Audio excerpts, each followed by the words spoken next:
Saya militer Gerakan Pembebasan Palestina Hamas Brigadi Al-Qassam menyatakan kalau para petempurnya menyerang pengangkut pasukan Israel dengan roket Al-Yasin 105 Senin 1 April 2024. Dalam pernyataannya melalui saluran media militernya, Brigadi Al-Qassam menyebut serangan tersebut juga menyasar 7 tentara Israel yang berada di tempat yang sama. Serangan Brigadi Al-Qassam itu dilaporkan melukai para tentara IDF tersebut. Brigadi Al-Qassam menambahkan tentara IDF kemudian mengirim regu pasukan penyelamat untuk mengevakuasi tentara mereka yang terluka. Dalam pernyataannya, brigadi itu menambahkan penyergapan kompleks ini dilakukan di pusat kota Khan Yunis, selatan jalur Gaza. Perlawanan Brigadi Al-Qassam diketahui tetap intensif di tengah bombardemen habis-habisan pasukan Israel yang bersiap menyerang masuk ke Rafah. Brigadi Al-Qassam mengatakan kalau mereka menghancurkan tank pasukan pendudukan Israel Merkava 4 pada Jumat 20 Maret 2024. Serangan Brigadi Al-Qassam diklaim dilakukan di sebelah barat lingkungan Tal Al-Hawa, selatan kota Gaza menggunakan proyektil roket termobarik, Kabarni melaporkan.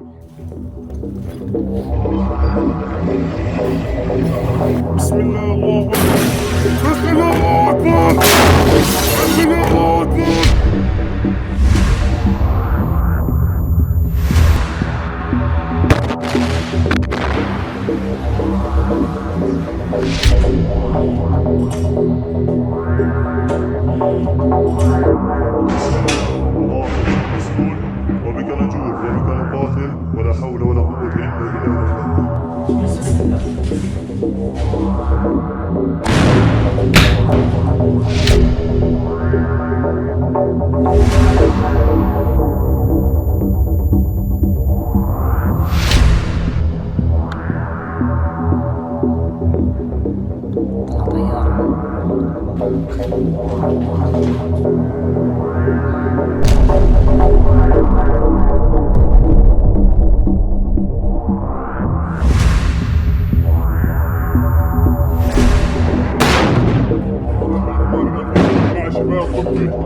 الله أكبر ولله الحمد.